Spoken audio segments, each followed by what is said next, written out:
let's do a hoop skirt. This is actually part 2 in a series of me making my dream fantasy gown inspired by Wicked. The first one was this one where I made this corset, which will be the base for my bodice.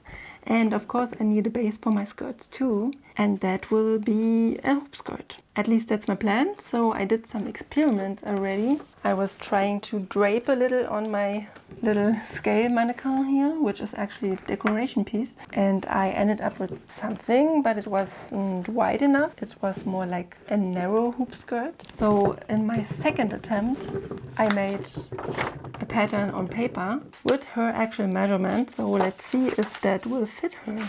So it's still a little stiff, but it's actually much more of a hoop skirt now. And it already has this shape that I want at the back. So I have to keep in mind that my overskirt will also have a lot of ruffly stuff on top and decoration and volume. So if I make this one already too large, I think I might overdo it and then I will look like a little muffin, which isn't bad, but not the thing that I had in mind. We're going to scale this one up, and then I have bigger paper, which I will use then on my actual dress form. Okay, so after taking a break, which means sleeping, I'm now back at my table and I will now transfer my small pattern pieces onto bigger paper, basically as a mock-up, and then I will put it on my dress form back there, and then I will have a look how the shapes look in that bigger size. I'm just using these throwaway tablecloth, which we had left over from some kind of party or so, and we don't use them anymore. Free pattern paper, although it's quite thin, I have to admit that.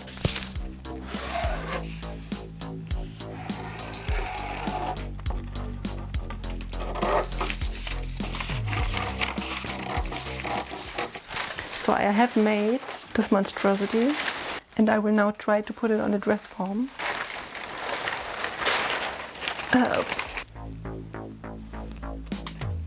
So I think shape-wise we're not wrong, because that's very nice and wide in the back like I wanted to. I don't know guys, maybe a little more flare to the front piece to make it a little wider.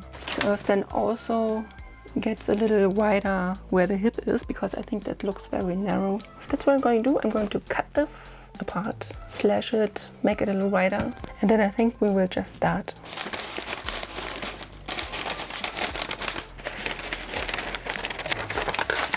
I will now transfer my pattern with the adjustments onto sturdier paper so that I have a nice pattern ready. I will check every length if that's matching. We need a waistband. After that we just cut the fabric and dive right in, because I want to do the sparkly stuff. I'm ready. Are you ready for the sparkly stuff?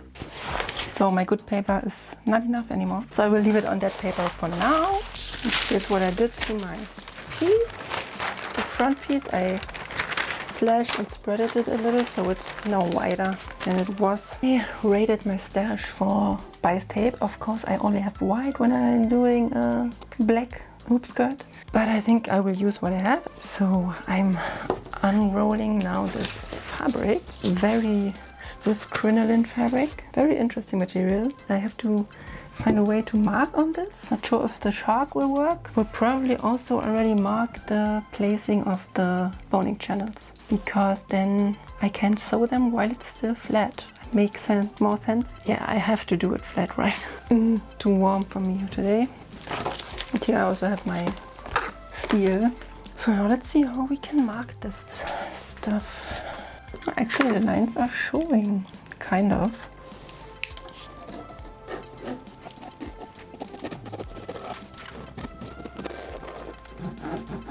That's what it looks like with a French seam. It's quite stiff, of course.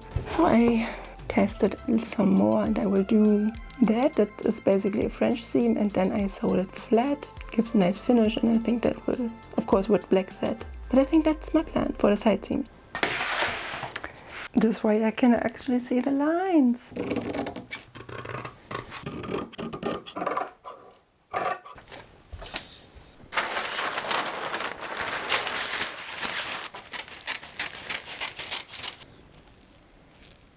Threading a needle, I really feel my 40s, because it's not that easy as it was in the past.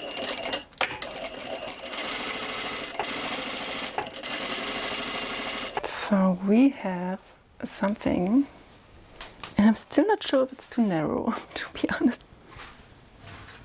It's also hard to film.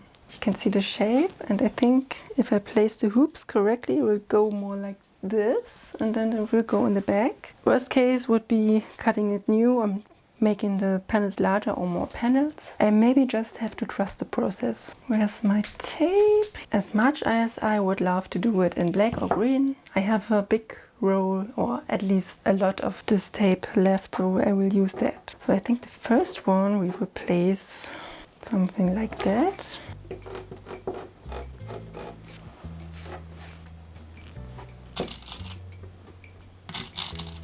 Boning channel placed. And I really need to have to decide, because I want to leave an opening, obviously. So how can I remind myself when I'm in the focus sewing mood?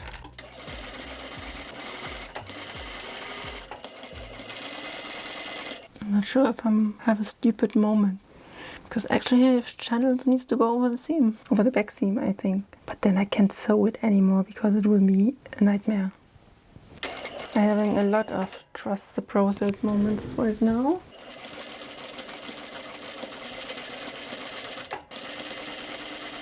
First channel is stitched and I'm just moving on. I will do the hem first and then we will take care of the one below because it's fraying. But I think I will not pin this whole thing. I will just go straight to the sewing machine. She said, and then she suffered the whole time doing the hem.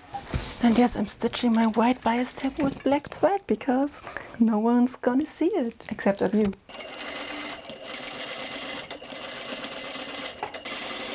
So I have all the hem enclosed in the bias tape. Hard to film. But yeah, I think I will just do like this, fold it over, although it gets very bubbly like that. To make the first channel, will I just add another piece of tape?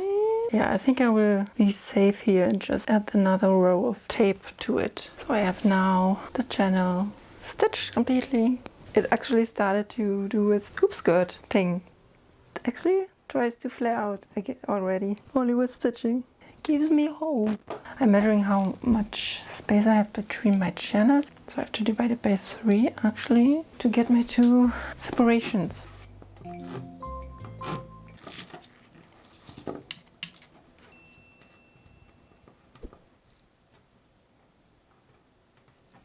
Honestly, the black and white, it's actually a look. I think I came up with a solution for my back seam boning channel situation. I think I will undo the seam a little bit and just let it end a few centimeters before the edge. This way the hoop can still be contained in the channel and will be going nowhere, but I can slide over my future back seam. Just what I wanted to say before I go to bed. So now let's take a look where we're at. I closed the back seam. It's now actually a skirt. First I finished the edges of the back seam and now I will take care of the boning channels that I opened up for the back seam, and I will leave them open. I will probably open them up a little more so that I can insert my bonings there later on, because I need an opening anyway, and so I can use the back seam for that where I needed to open them anyway. It's time for the waistband. Need to take care of this. And after that, I'm going to cut the boning and insert it. And I'm really excited for that, because then I can see the final shape. Because that's all improvised. If it's totally the wrong shape, I know how to do that now. I'm pretty optimistic that we will be fine. And that I end up with something that I can build my dress upon. And I'm very excited for that. Did I mention that I love the black and white look?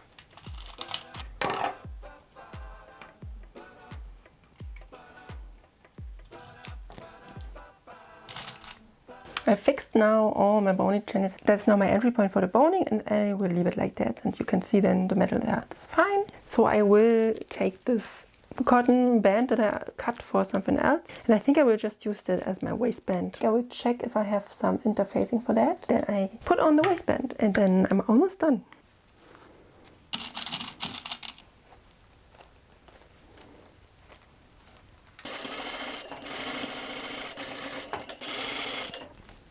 folding now my waistband over my first seam, which is not so easy with that stiff material because it wants to be in the way all the time. That's better.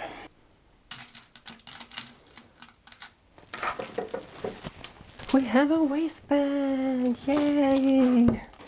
No more raw edge. So I will now add some hook and eyes. I think I need to quickly jump into my corset to get the right position for that. And after that I have to go to the basement to get my tool to cut this stuff. So I have to find that. And then the last step, the best step, cutting this boning stuff. Little sneak peek. I'm so excited to finish this.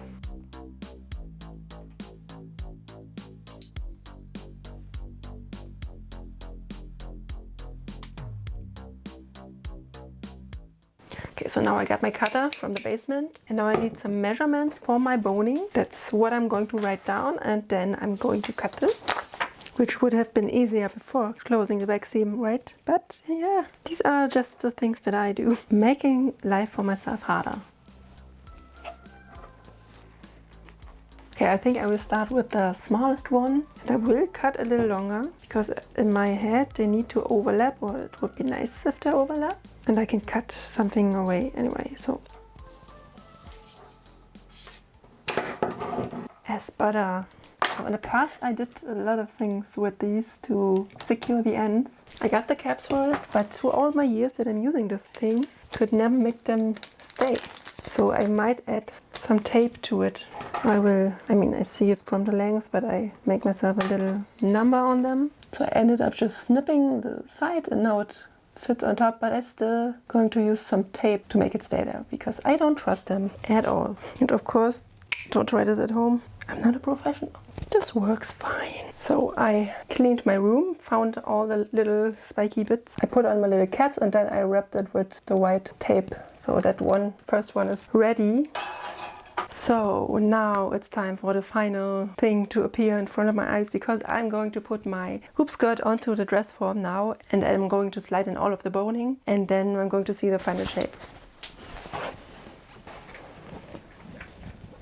Welcome to my floor. So now let's find the right things for this, the right bonings, because it had numbers. And I think I rubbed them right off. Nope, cannot see them, so I have to go by length, starting with the smallest. Yeah, at the seams it's always a little difficult, and that's why I put the tape on it. So now I have to see if it actually needs that overlap. So I think it's too thick if I overlap them, so I might just cut it. I will cut it now. Oh, I don't want to make something stupid. It's now inside and we're going to continue with the second one. And I'm pretty sure I have to cut that one too. I will cut a little longer. But it's fine.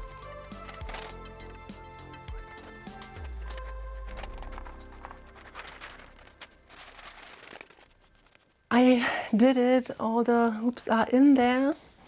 And I also had to donate a little to the sewing guards. Be careful when you do stuff like this.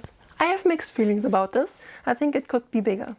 But let's see how it looks like when I'm wearing it. And then we're going to decide how to continue with this project. So see you in the reveal. So am I 100% satisfied with this make? Yes and no. The thing itself came out super cool. I love how structured you can get with this material. Is it what I imagined for this project? No, I really wanted something that's a little bigger. I should have been more adventurous with sizing here. So I think about it if I continue with this one, and you have to wait for my next video to find out how I decided. So until then, see you, bye bye!